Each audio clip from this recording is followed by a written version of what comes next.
ओम गुरुदेव. ओम श्री गुरुभ्यो नमः.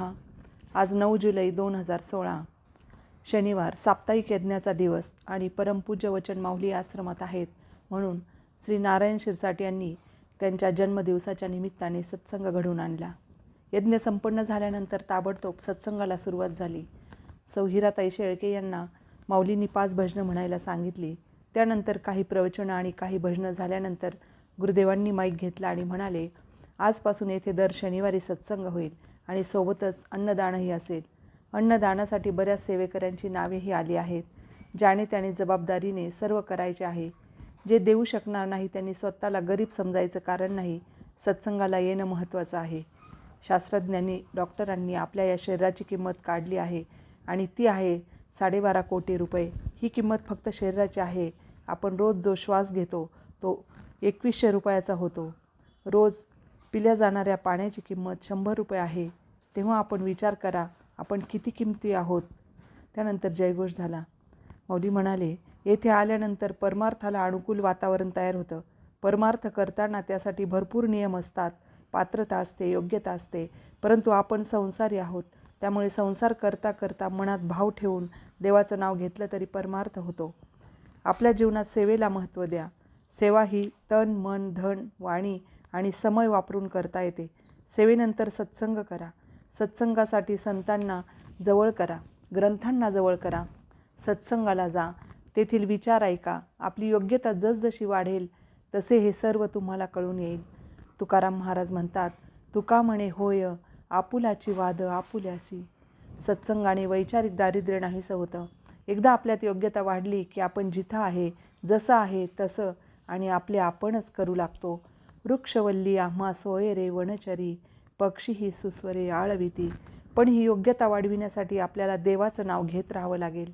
असं म्हणतात की या शरीराच्या कानाने एकदा देवाचं नाव ऐकलं की कानाचं काही ऐकणं शिल्लक राहत नाही. मग तो कोणीही असो, गरीब असो की श्रीमंत, योगी असो की भोगी असो, पण देवाचं नाव ऐकून ते आपल्या आत सारखं घेत राहावं लागेल. सगळ्या भाषेचा आणि शब्दांचा एकच अर्थ आणि तो म्हणजे देवाचं नाव घेता आलं पाहिजे. ब्रह्ममुहूर्तावर देवाचं नाव घेतल्याने जीवाचा उद्धार होतो. यावेळी नामस्मरण करतो तेव्हा वातावरणात एक करंट तयार होतो.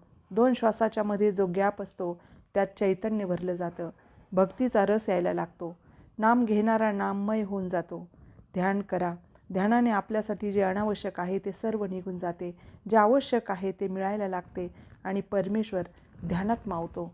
आपल्या मोबाईलमध्ये किंवा घड्याळात पहाटेचा गजर लावा. 3:30चा, 4चा, 5चा, जसा सोयीचा वाटेल तसा.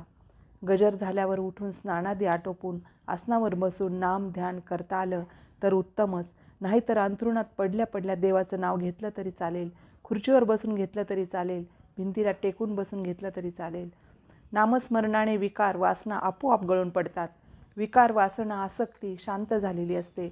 प्रभू कहते हैं, सच्चे हृदय से उस परमात्मा को याद करोगे तो याद भगवान के चरणों तक पहुँच जाएगी और फिर वो ही याद दया बनकर लौटेगी. फिर तो तुम्हें किस चीज़ की कमी महसूस ही नहीं होगी. ब्रह्म मुहूर्त में कम से कम 1 घंटा भगवान नाम का चिंतन करो. भगवान आपको छोड़कर नहीं है, आपसे अलग नहीं है.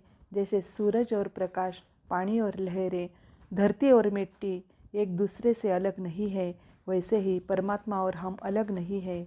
मैं, मेरा, मुझे, ये 3 बातों से तुमने अपने आप को हटा दिया तो आनंद ही आनंद है. इस मैं को भगवान के चरणों में अर्पण कर दो और उससे प्रेम करोगे तो ही ये हो सकता है. प्रेम स्वीकार जाना है, प्रेम स्वीकार जानता है, प्रेम आक्रमण नहीं करता. कबीर कहते हैं, कबीरा कबीरा क्या करे, जाओ यमुना तीर, एक एक गोपी के प्रेम में बह गए कोटि कबीर. सत्संग में रहना जरूरी है. सत्संग में तो बिना कुछ खोए ही सब कुछ पाया जा सकता है. इसलिए श्रवण भक्ति है. लेकिन केवल श्रवण करके राजा दशरथ ने तीर चलाया तो उसका परिणाम आप सब जानते ही है. श्रावण बाल की मृत्यु हो गई और इसी कारण उसके माता पिता ने राजा दशरथ को शाप दे दिया. इसलिए अपने जीवन में श्रवण महत्वपूर्ण है, लेकिन श्रवण के बाद मनन करो, मनन के बाद चिंतन करो, उस विचारों का और चिंतन के बाद निज अध्यास करो और उसके बाद बोध होगा. सही बात को सही तरह से समझ लेना। पत्ता टूटा डाली से ले गई पवन उड़ान, एक बार ऐसे बिछड़े फिर कभी न मिल पाए। जैसे पत्ते बिखर जाते हैं वैसे ही हम हमारे कर्म करके उड़ेल देते हैं और उन अच्छे बुरे दोनों ही कर्मों का फल हमें भुगतना पड़ता है। इसलिए हमें कर्म करते समय सावधानता से अच्छे ही कर्म हो ऐसी कोशिश करनी चाहिए। हर पल वर्तमान बनकर आता है। भूतकाल को याद करके दुखी मत होना और भविष्यकाल की चिंता में चिंतित मत होना। भविष्यकाल कभी आता ही नहीं, आता है तो केवल वर्तमान काल, और वर्तमान में किए हुए कर्म ही संचित होकर प्रारब्ध बनकर आते हैं।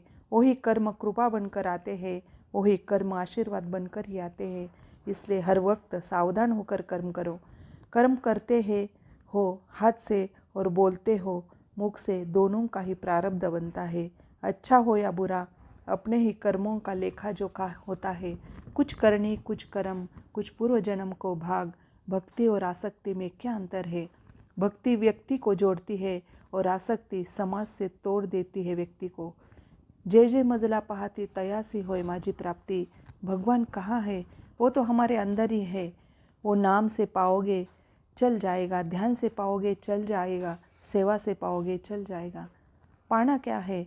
अपने आप को पाना है। खोना क्या है? अहंकार रूपी मैं को खोना है। इसलिए सूरज निकलने से डूबने तक आप अपने संसार के कर्म करो, लेकिन जब बिस्तर पे जाओगे तो प्रभु के नाम का सुमिरन करते करते, ध्यान करते करते सो जाओ और ब्रह्म मुहूर्त में जग जाओ और साधना करो। ओम गुरुदेव म्हणून माऊलींनी प्रवचन थांबवलं होतं. आजचे प्रवचन ऐकल्यानंतर असे वाटले की गुरुदेव आपल्याला काही देण्यासाठी अंतराची ही सीमा ठेवत नाहीत, परंतु सहज मिळते म्हणून की काय आपली त्यावर दृष्टी जात नाही. तेरा तुझको अर्पण प्रभू. ओम गुरुदेव.